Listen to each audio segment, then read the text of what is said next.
Hi everyone, my name is Monique, And I'm Naveen from Before You Play. and welcome to another episode of Let's Talk Board Games, where we talk about a few games that we've been playing recently. Yes, today we have 5 different games, very different style of games that we're going to be talking about. Yes, and I believe this is probably the last of the few episodes where we are going to be talking about mainly 2024 games.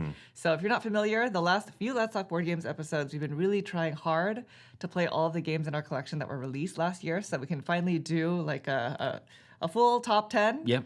And we are nearing the end of that. So we do still have a few more games that we're probably just going to have to sprinkle in the future. But as for the truly dedicated 2024 games, this is probably the last one. But we also have one older title, older in board game terms, that we had recently played again, and so we wanted to talk about it today. But first, today's episode is kindly sponsored by Sordain Publishing for their game Aldarra, which is now available in retail. Aldarra is a fast-paced 4X combat-focused strategy game where 2 to 4 mighty factions war for control over the long-lost nation of Aldarra. Each faction is different, and in order to win, players must utilize their fleets to exterminate their opponents, complete secondary objectives, and explore new territories, expanding your control and gaining you victory points. Along the way, you'll also need to manage the resources needed to grow, maintain, and upgrade your forces, so using your unique abilities to outmaneuver opponents will be important in helping you gain control of this land. Now, Aldarra was successfully kickstarted last April and is now available for retail purchase, but with only a limited number of copies available. So if this game sounds interesting to you, we actually have a discount code for 15% off. Just type in BYP15 at checkout, and just so you're aware, we do not gain anything from this code. This is purely for you. So please follow the link in the description below if you want to check out the game as well as its expansions and upgrades. And thank you so much to Sordain Publishing for helping sponsor this segment. All right, thank you so much. Now let's talk about these 5 different games. Now 4 of these were sent to us by the respective publisher. That one extra game that we talked about earlier is our own copy. Yes. So that one right there? Sure. Deduction game. Let's start with a deduction game. Yeah. So this is the first game in a series of games now called Kronologic, and this one in particular is Paris 1920. They're all designed by 2 different designers, Fabien Gradel and Johan Levitt, who you may be familiar with from Turing Machine, which I think was a 2023 release. Yes, Yep. I think so. Yep. And I believe Johan Levitt also designed Archaeologic. Another deduction game. Yes, which is the one that Naveen in particular really enjoyed. So this is a deduction style game for 1 to 4 players. It says it plays in about 30 minutes, but it really depends on how many of the scenarios and stuff you decide to play in a session. Yeah, I think like a scenario is probably 30 minutes, and it really depends on how fast you can solve that particular scenario. Yes, so it is a mystery. This is a mystery-based game that actually has 3 different scenarios in the box. And each scenario has 5 different investigations. So basically you can play 5 separate sessions of the same scenario before it's done. Yeah, so total there's going to be 15 sessions that you can play. Yeah. Right. And in each scenario, the sessions sort of increase in difficulty. And what you're basically trying to do is everybody has a sheet of paper that is supposed to be like the map of this opera house or whatever this location is. And it's split into different locations. And there are also different characters as well as different time slots. And depending on which of the 3 scenarios you're playing, as an example, the first one wants you to figure out who murdered Who poisoned the detective? poisoned the detective. At what time? Yes. In which room? In basically. which room? Yeah. And to figure that out, you have to figure out basically at what time was the detective alone with just one single person, because that is going to be the person who did it. Yeah. So theming of that one is like the detective was maybe poisoned at 4 p.m. Yeah.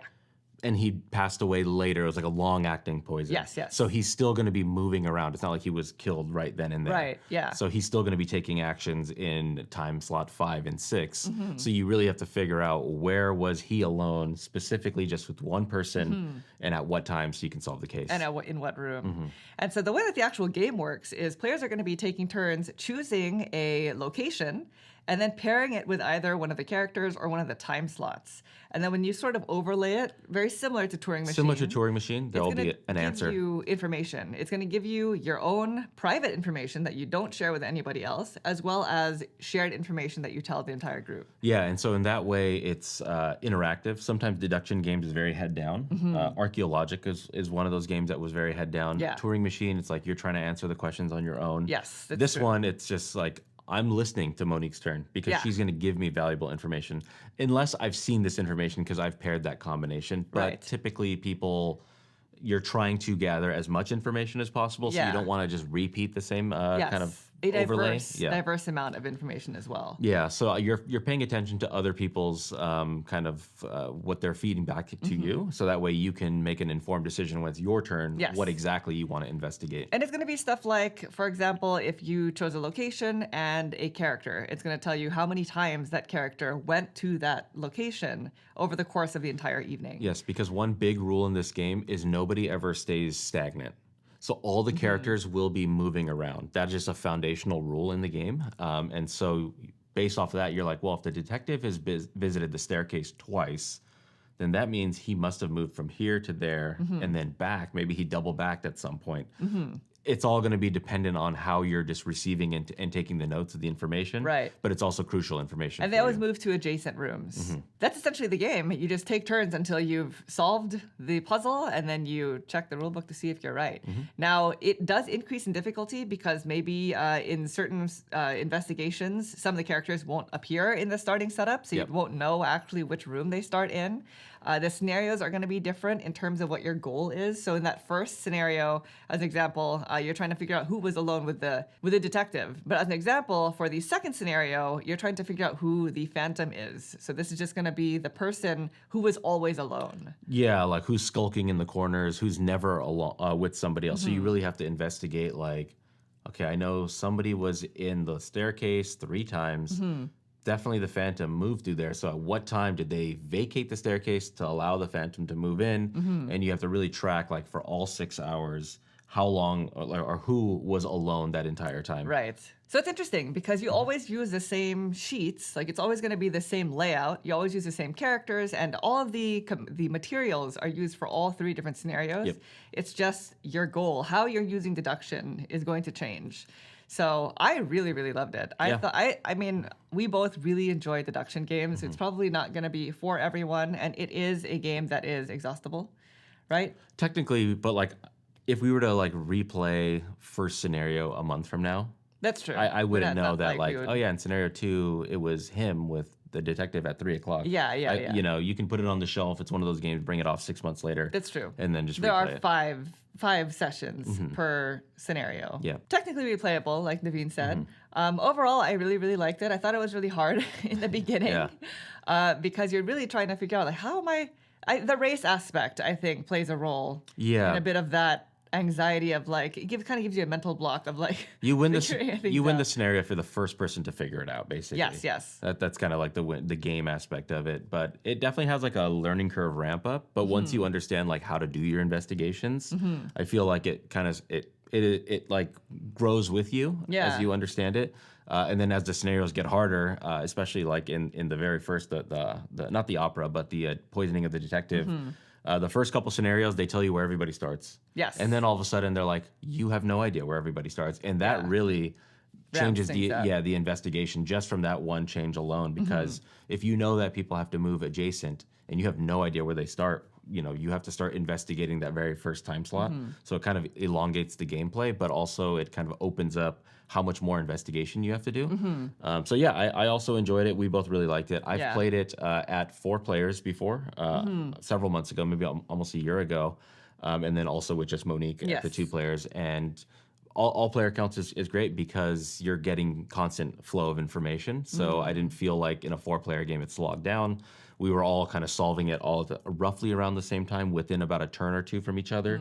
But there is an element of he is really investigating this person many times. Maybe they're onto something. Oh, about I see. that. It's like the Maybe multiplayer game. the multiplayer is like, oh, both of them are really thinking about this room and this like time. Okay, you're I should following their probably leads. like see what the heck they're like from that information. What can I extrapolate? So there's a little bit more of that versus in a 2-player game. It's like I only get one person, and then now Right. it's back on me to try to solve it a little bit. Okay, interesting. So I've only played it at 2, and I think it's funny because I do think that the actual puzzle itself is more interesting than the competition. yeah, So much so that sometimes Naveen is like, let's just do it co-op.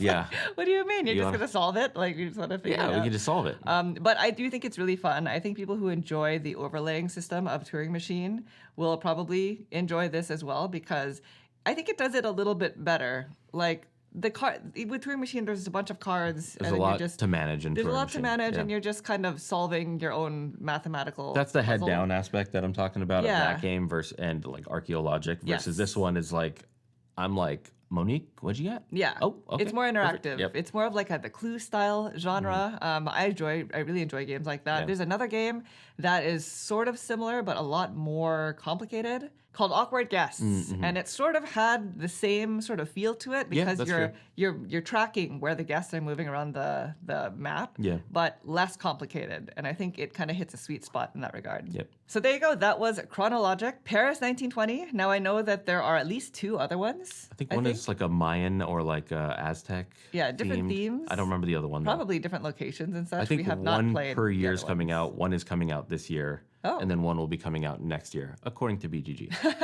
Parentheses 2025, parentheses 2026. Okay, well, we are going to be checking those out. But Yeah. for now, that was Paris 1920. Okay, moving on. We have another deduction game. This one is more a word and message deciphering deduction game. Mm-hmm. This was on a anticipated list for us a while back. At some point. Called A Message from the Stars. Now, Yes. this one is coming to us from All Play, and it's designed by Clarence Simpson. Yes, who also designed, I believe, Chomp, Chomp. which is also an all-play game that I really enjoyed. It was Yeah. a dinosaur-themed game. So in this game, players are working cooperatively to try to decipher each other's transmissions. So the game plays up to 8 players. We've only played it at 2. We thought that we needed to play it at higher player counts to really get the full experience. Typically, when you see a game that is played 2 to 8, you're kind of like, Like, we let's try should at probably least play it 4. like 5. Yeah. You get to play like what? So we had it on the shelf for a long time. We're trying to wait for that opportunity to play it at like one of those 5 or 6, and it just wasn't happening. So we said, okay, let's just finally play it at 2. And once we discovered what you're actually doing in the game, we're like, Yeah. okay, it's totally playable at 2. Yeah, totally playable at 2. Yeah. So in this game, one player plays as an alien, and the other players play as scientists. And this is a fully cooperative game that is played over the course of 4 rounds. And basically, at the start of the game, the alien has a cipher. So this is probably the most difficult part of the game, the most confusing part. Yeah. It's basically like a 6-letter cipher, I believe, that you sort of set up. There's setup instructions as to how to do this. And this is the secret code that everybody else is trying to figure out. And the cipher is going to be a combination of common letters. You have like unusual letters and one rare, something like that. There's an equation. Q, Y, Z. Like Yeah. you're not going to have too many of those. Yes, and there is a key as to, like which possibilities it could be. And then each player also has their own message that we are trying to convey to the other player. Think of the message if you're familiar with like just one. Like there's a card with like 6 choices on it. You're gonna have 3 different single word or single concept messages that you're trying to convey to your teammate. Yes, and the words sort of complete a sentence, kind of like Mad a Libs. pun. The Mad Libs, yeah. Thank you. Yeah. And so each round, players are just going to be sending transmissions to each other, which is basically just going to be a single word that hopefully relates to one of the words in your message that you can also try to use to deduce the cipher. So as an example, when the alien sends their word, they're going to send a word, and at the bottom, they're going to also send a value that is based off of their cipher. Yeah. Because the cipher is sort of an equation of sorts. It has a mathematical equation. It does. Then that's the part that's probably the most difficult. And this is sort of difficult to describe, but when you figure out the value of a word, you're first going to add up all of the letters that are the 3 amplify letters.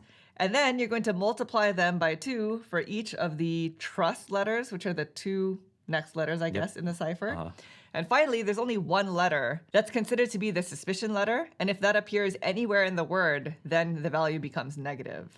So with this number, you're supposed to try to figure out what those letters possibly are that are in those 3 categories, the trust, amplify, and suspicion. So if Monique's word that she's giving me as the alien is paper and the P appears twice, you're going to try to figure out like, okay, so like if in an earlier round you've established like P is a value that is in her cipher, then you're going to be like, okay, so she gave me that PP. Okay, so that's there. Oh, I think the R is the negative letter. So, okay, so then you're trying to deduce based off of that. Now, this I'm kind of explaining as if you've already received a few words, but it's clever in that way that like you're trying to figure out what the letters are, but also as you're giving clues, you have to be cognizant of the final Mad Libs message that you're giving. Yeah. So you can't just give any word that's like I know the ideal word right now. Yes, to but give it you might the be value. completely nothing that has to do with your actual message. Yes. And so that's the kind of the game aspect of it where you're trying to figure it all out. And that's the thing that's interesting. Like when we first heard about the game, I thought it was all about just this message aspect. But the message part is really just so you can, so it's not that simple to just provide a word. Yes. Like it needs you to make the word associated with these messages. But really the true core of the game is in figuring out the cipher. The letters. The letters. The letters that the alien has. Yes, Yeah. which is based off of math. And I think that is going to be the most difficult part for people. There is a bit of a learning curve when trying to figure out the deduction of that cipher. The concept of the cipher. I had a lot of trouble understanding the concept. I played as the human first. Yeah. And I was just like, we somewhat scored decent, but it was like to the last round where it's like, Yeah. and I think math, I helped you a lot with. So Yeah. if it's your first time playing, and you're not playing with people who already know the game, then I do think the alien is easier to play as. Because you see all the letters. You see the letters. You know the math. You are the one who's making the cipher, and you are the one who has to calculate the values. So with that, you already know, you learn the deduction that way. And by the way, you know the values. So like Monique, if she's the alien, she gives me a word with the values. I jot it down. I get some ideas. And then when I give back my message or my word, Monique will also tell me the value of the word I created. Yes. So the words that I'm giving back to her, you're trying to just like eliminate certain possibilities and say like, okay, these are gonna kind of just funnel down. Yes. And it might take a couple rounds to actually get to your idea. So your first game will probably be a little bit rough, and then it'll just get better and better from there. Because it is truly a deduction game. Yeah. Each player has their own like board where you can cross off like the possibilities of letters for each type of category of the cipher. So it is still a deduction game. And by the end of the game, the scientists will have had like 8 different tests, Words, right? yeah. That they're trying to test against the cipher. Yep. So, and if you're a little bit concerned about what if I don't do the math correctly, because if you don't give them the proper values, then you will ruin the round. There's an app. So there is an app that even we were using, just like I just want to be sure that I'm just giving one the correct values. off number, you know, because some of the math has to do with like multiplication. So if you mess up somewhere, then that can cause a problem. But the app is very simple. As the alien character, you're going to put in the 6 letters that are part of the cipher that's hidden from everyone. Yeah. And then you just plug in the words as they come, and then the math will just pop up for you. Yes, but the game itself also gives you hints as to how you can sort of start internalizing or like figuring out the deduction, and that helped a lot, I think, for our first few games.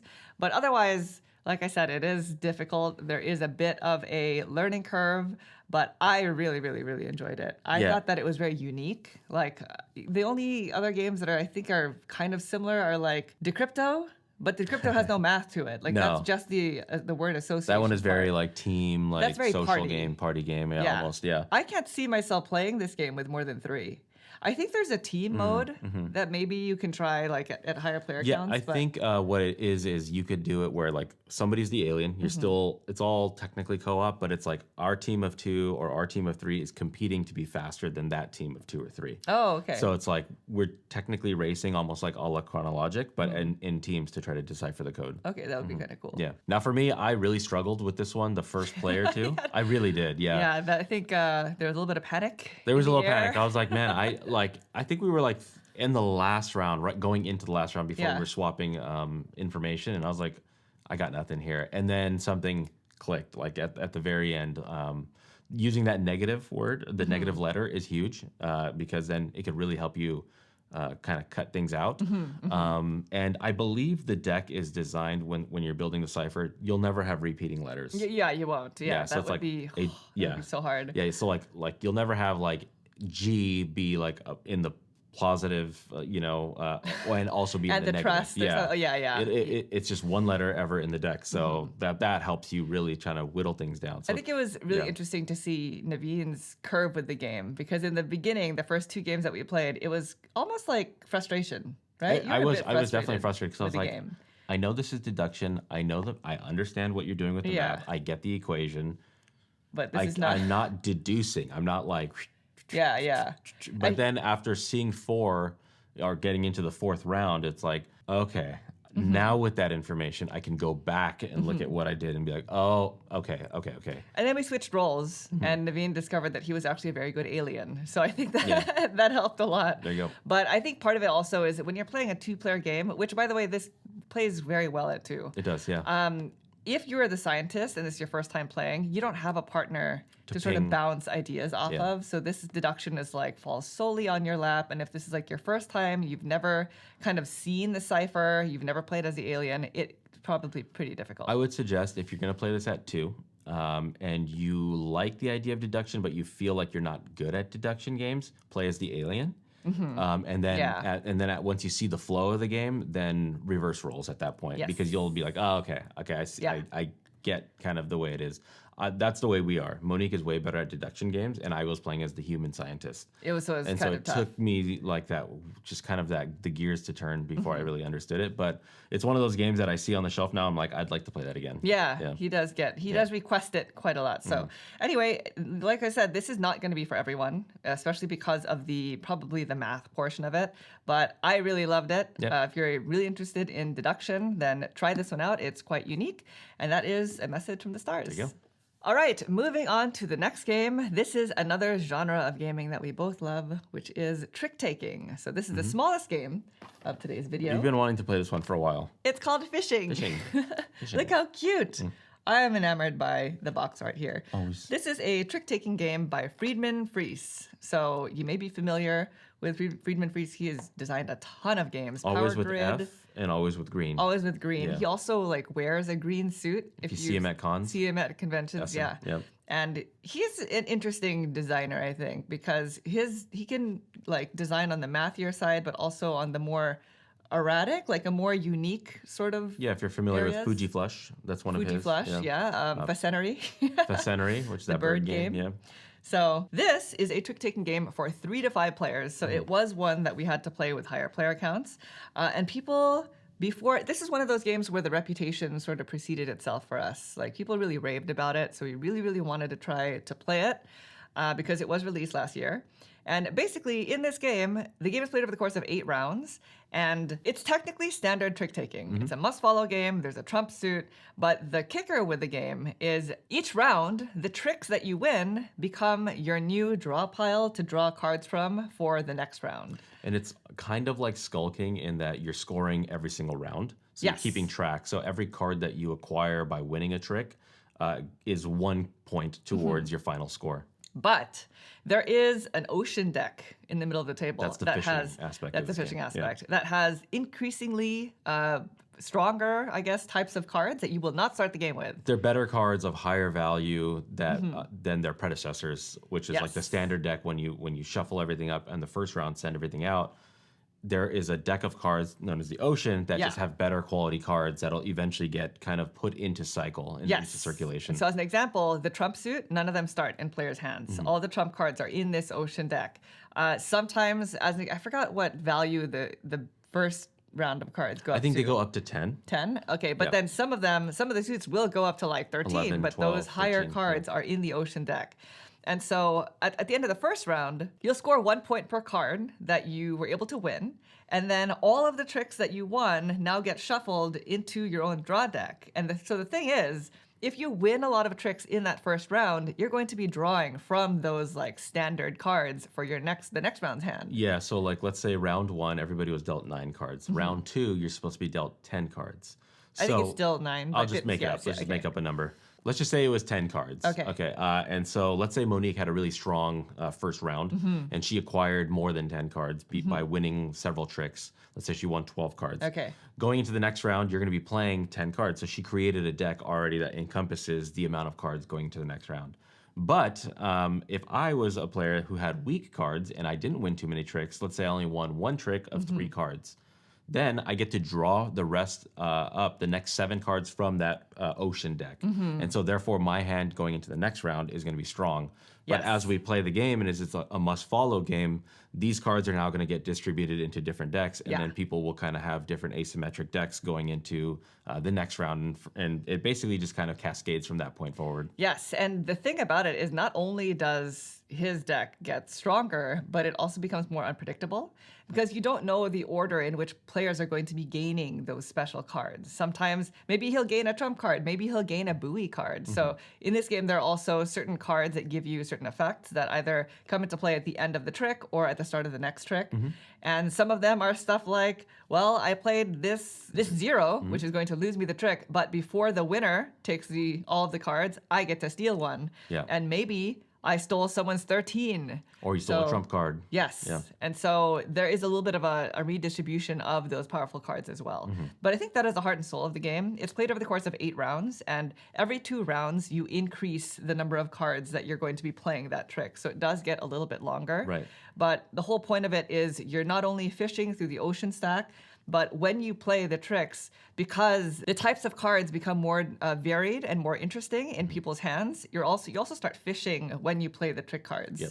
Right? Whenever you play those 0s, I'm going to fish for another card that's going to get added to my deck and score me a point. Yeah, and so going back to kind of the way you draw from the ocean deck, it's really dependent on just what you won in the round preceding drawing from the deck. So even though Monique might have had a really strong first round and she got a bunch of cards, Yeah. you don't assess all the cards in your deck. You just assess what you took in from round to round. It's basically at the end of the round. If you have enough cards to draw from your regular deck for the next round, then you don't get to draw from the ocean stack. Right. But if you don't have enough, you just make up the rest of it, the difference from the ocean stack. Yep. So that's basically it. Yeah. I think the game is really interesting. It's very unique. I've never played a game like this before. It is, very different. Yeah. I will say I am not the type of player who likes to play like long trick-taking games. So this like one maybe runs a little bit long. like with 8 the rounds. Yeah. I understand why it is that way because it builds, the experience builds, but it is still like a standard trick-taking game where it's like so it becomes repetitive. When the abilities come into play, though, it does make it better because once that ability comes into play, that ability is now in play for the whole game Yes. because it's going to go into somebody's deck, whoever won that trick. Yeah. But I know what you mean, that it did feel like definitely by the time we got to round 7 and 8, that Yeah. it was like, okay, This is long. This is kind of long. And we played it at 3 players. Yeah. And I think this game probably shines at the 4 or 5. Yeah, and I think mainly because at 3, you don't dig into the ocean stack nearly as far. There's a setup that goes into building all these different decks. The initial deck that everybody gets and the ocean deck. There's like level 2 cards, 3 cards, 4 cards, 5 cards. Yeah, And so you do this whole build thing in a 3-player game and you only get so far down. Yes. And so it's like, wow, I did that whole like sorting of these cards. Like that stinks. So probably at higher player counts, the game would be more interesting. But I did think that the mechanics itself were very solid. But I'm just not the type, like even a game like Skull King, which is a game that people really love. I enjoy Skull King. I still think it's kind of long. I like know what I Skull mean? King, but I just don't like rounds 1 through 3.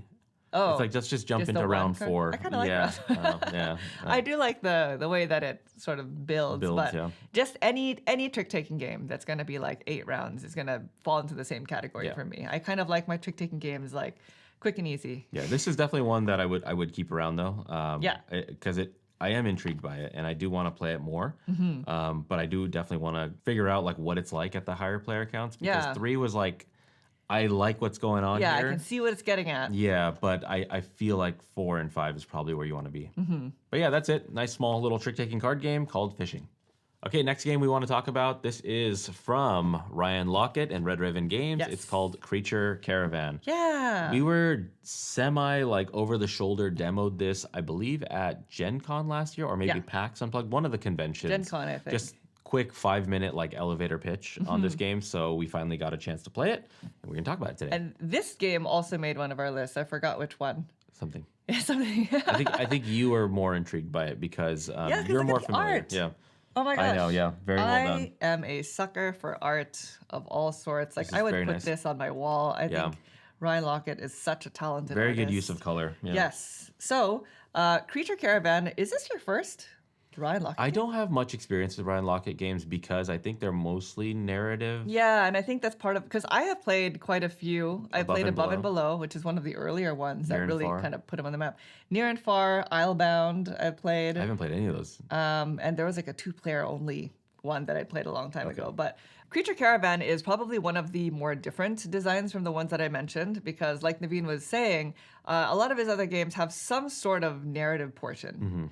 Now, I'm not familiar with every single one of the games that he's designed, but there is a little bit of reading from a book, and this one doesn't have that at all. So in this game, you are trying to basically save these creatures from a disaster that's happening in the land. That's the theme of it. Oh, is that what's going on? But really, you're leading a caravan of like maximum 12 cards across this map. Through a zombie infested map.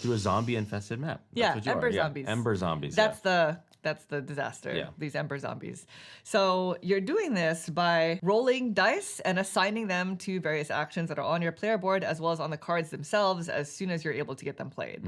So this is a game of there's a little bit of card comboing, card digging through the deck because a lot of the cards, so first of all, the cards are expensive. In order for you to put them into play, you have to pay resources in the form of food. Bread, food, and bags. Bread, bags, and coins. And I found that to be probably the hardest part of the game, trying to managing figure out the resources, how to get resources to actually put cards into play. Right, because some of your starting actions on your player board are going to be like, assign this die, and when you assign the dice, all of the die values shown on your board are the minimum values that you need to play.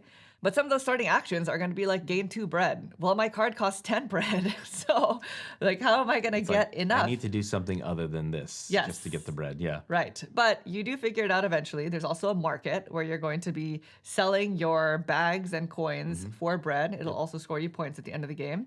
And over the course of I believe it's 12 rounds, you'll also be traversing across the map via your wagon. Your caravan. But you also need to have an action available to you in order to actually move across the map. Yeah, there's like 4 different types of terrain that are laid out on these double-sided boards. So when you set up the game, there's several boards.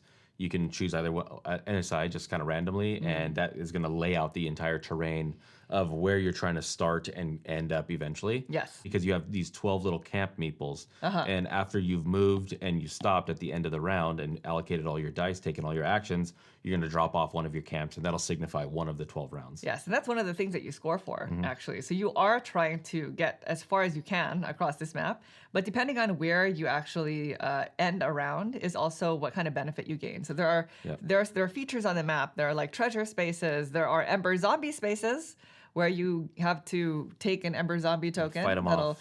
That'll score you negative points at the end of the game. But by being in a space that has one of those, you'll also be able to attack them because there's this whole attack board. It's a little bit complicated to explain.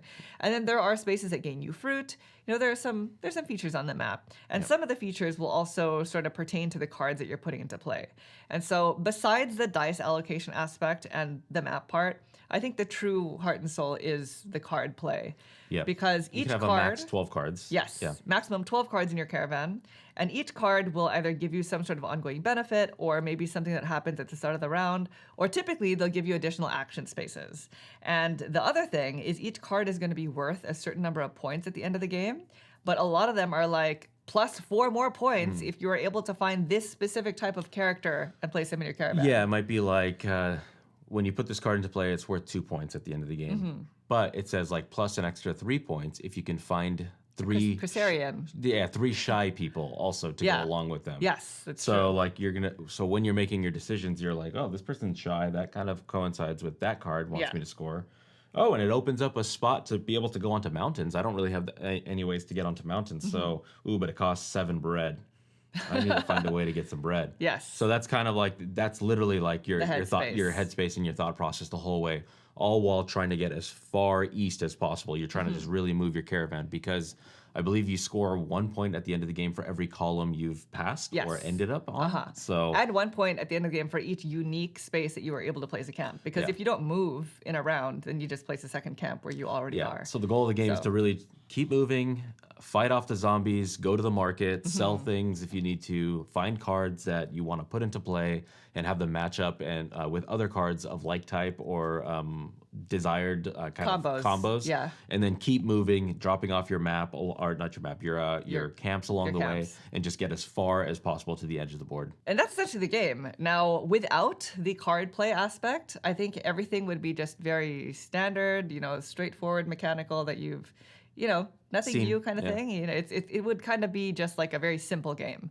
But because of the card comboing part, where each type of card has their own sort of personality trait, that it's like I had a card one time we played that it was like you score 12 points for this card if you have one of each type of personality at least. And you got that into showing. play early, and you're like, Yeah. all right, that's going to be my goal for the game. Yeah. for the rest of the game. And Yeah. so that your headspace, or at least for me, my headspace is like constantly focused on how I can actually make my cards score their full amount. Yeah, it's kind of got that like.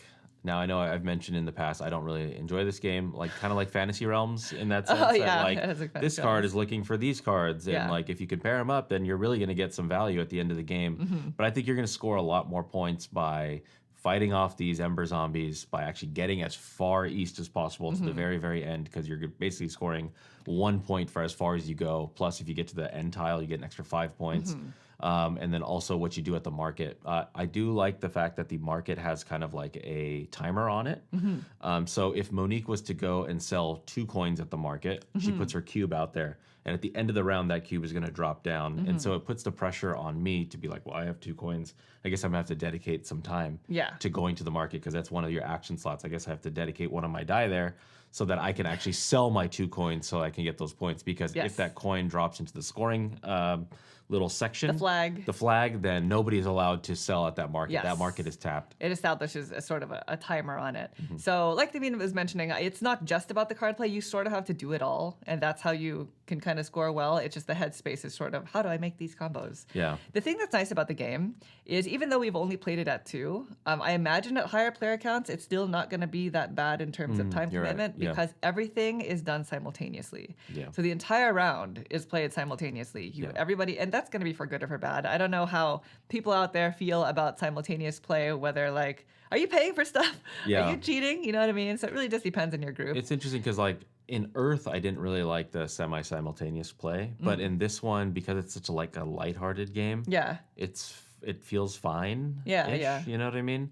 But Yeah. I still do appreciate, like, in games, like watching you take your turn, Knowing what you're doing. knowing what you're doing, and then me taking a turn. And so this one definitely feels like you're in your own little box. Yes, like, that's the other thing. It, besides the competition for the markets. market and the Ember Zombie board, where you have that established timer, it's pretty much multiplayer solitaire, because you can move into the same spaces as other players' caravans. Like, the map doesn't really have you fighting over anything.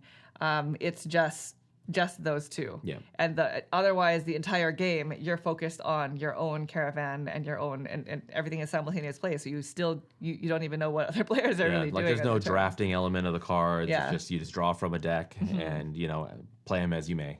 Now, I will say, I don't know, for some people, this might not be a great thing, but there is some card digging. Because you're looking for these card combos, some of the actions on your player board especially are like, draw 3 cards and keep 1. Draw 1 card. So a lot of time during a round, I'm like spending 2 of my 5 dice on just drawing cards Trying to from the find deck. some cards, Otherwise, I think that's pretty much the game. For me, the strength in the game is I do find it fun to look for the card combos. I am a fan of Fantasy Realms. Yeah.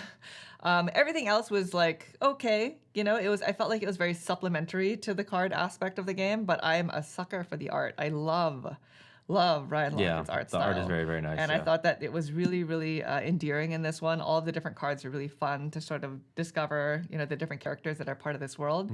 But gameplay-wise, it's on the lighter side. So I don't know how much staying power it would have in our collection in particular. It's one of those games that, like, if somebody said, like, we're going to play this game, would you like to play it? I'd say, yeah, sure. Yes. I'll play it. No problem at all. Right. Is it one that I would say, like, Let's play this. let's play this today? Like, maybe not. Yeah, maybe. Yeah, not at least from like where we are right now. But this definitely has like a good like family feel, family weight to it, and very easy to teach.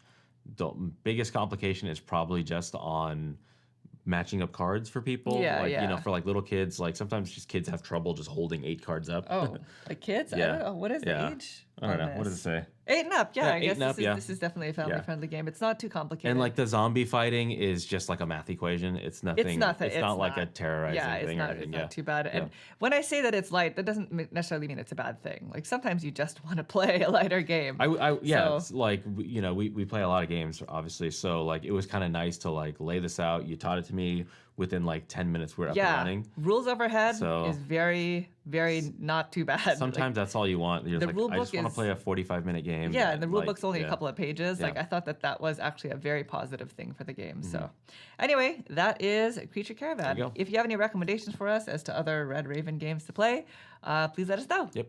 All right, moving on to the last game. This is the one game that was not sent to us as a review copy because this is a game that has been on our shelf for years. Maybe 7 years. That we 8 finally, years? I don't know, when was it released? Really, that long? It came out in 2017. So I think we had it for like 7 or 8 years. Amazing. Yeah. But we did get to play this recently, and we just wanted to talk about it because I know a lot of people out there are interested in older games. Older games, yep. So this is a game called Heaven and Ale. Yep. It's designed by Michael Kiesling and Andreas Schmidt, and this is published by Eggert Spiele. Yeah. So came out in 2017. The same year, Kiesling did Azul as well as a game called Riverboat. That's wild. Three games in that same year.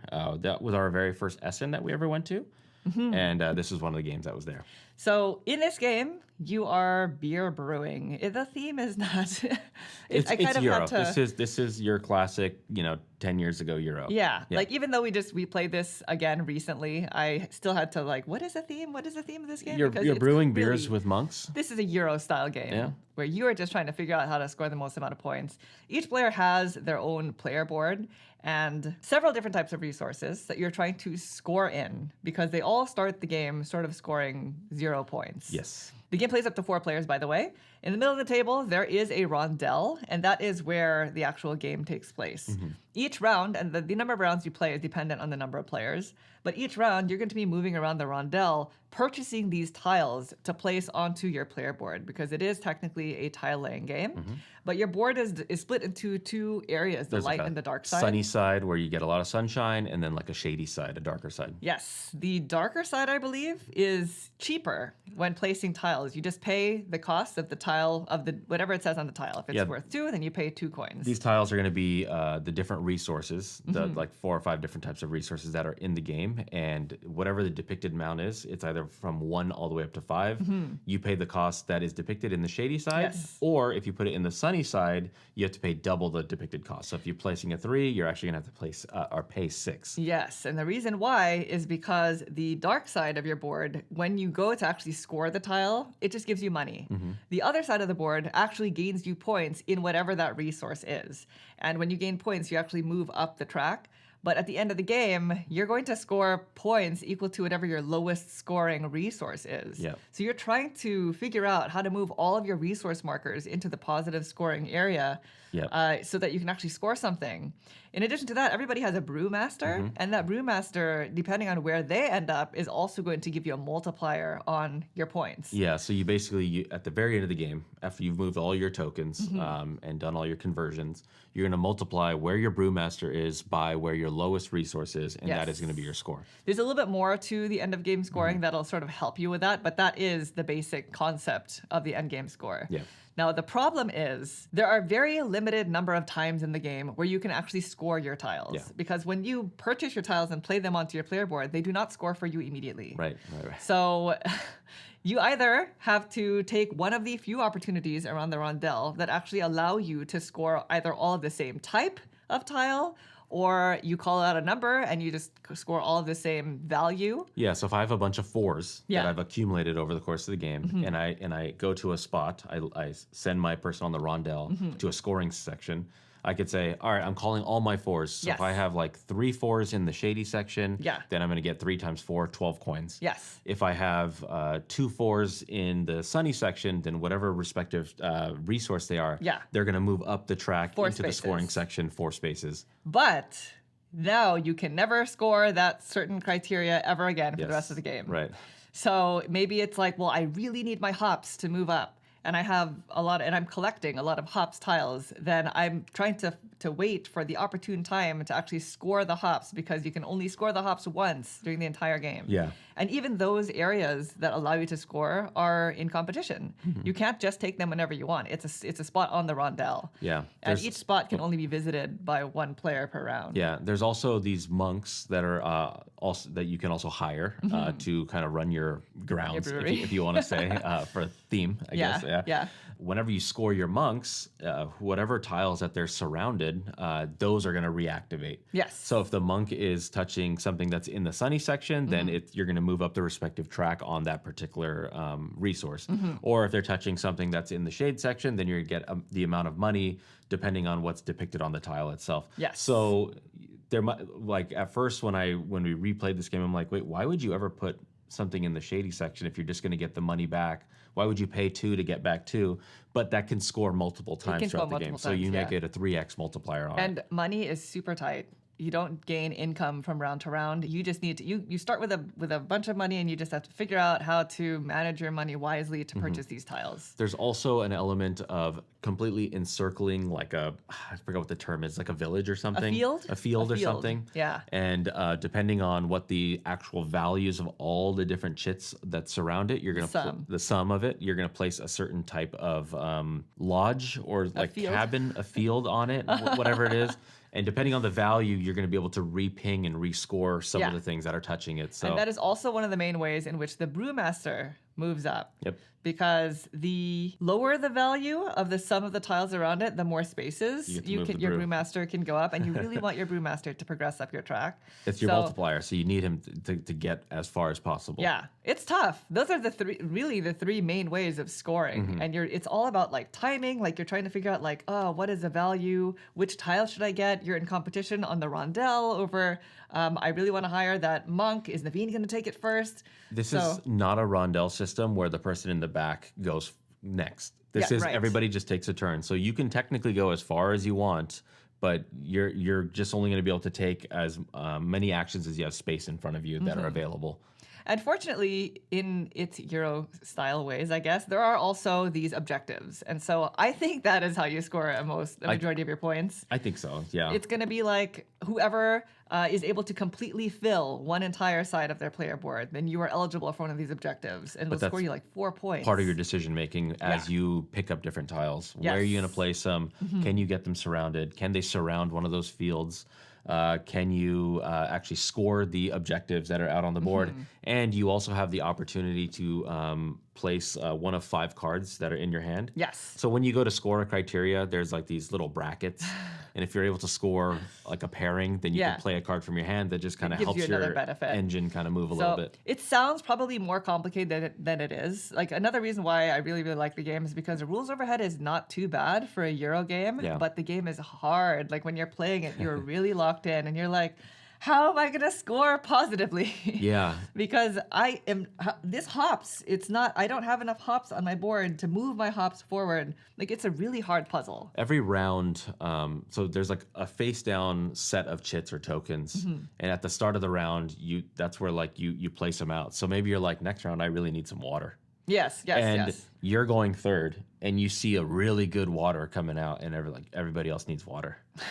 Are they going to take this water before I can even go? Oh my gosh, how am I going to get water? Yeah, exactly. Yeah. So there's the more players, the better, I think, for this game. Yes. Yeah, I think so too. 3 or 4 player. I would not play this at 2. You truncate the amount of rounds because you have so much more opportunity to pick up stuff.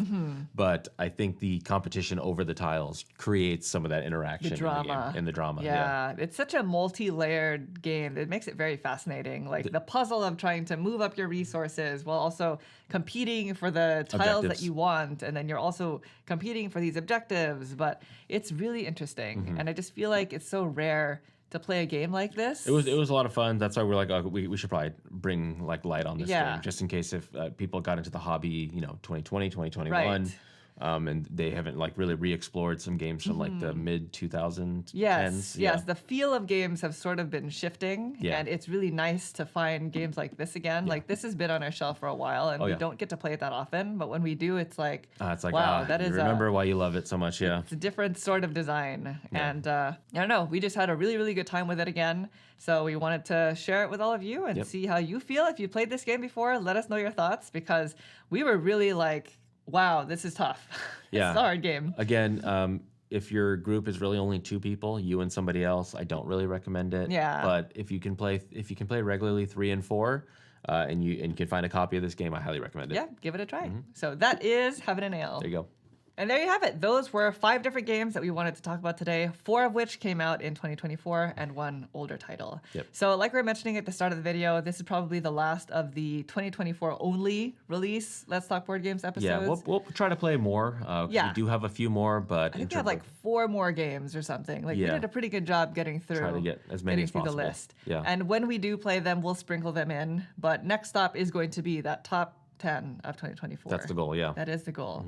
So there are a couple of conventions coming up. You know, this is convention season, so Gen Con is right around the corner, and then Essen Spiel will be shortly after that. Right. We will not be in attendance at either of those conventions this year. Not this year, yeah. But if there are any games that you're looking forward to, please let us know what they are in the comments down below, because we like to get a lot of we field a lot of recommendations from people who sort of share them. Yeah, we are going to be doing a most anticipated of Gen Con video in the coming weeks. Yes. Gen Con's coming up soon. Very soon. So we got to get that done soon. Yeah, and if you plan on attending, we hope you have a wonderful time. Otherwise, thank you again so much to Sword Day in Publishing for sponsoring this video. Again, we have that 15% off code if you're interested in Aldarra. And thank you all so much for watching the video. We really hope you enjoyed it. If you enjoy content like this and would like to see more in the future, please consider subscribing. Thank you. Thanks. Bye.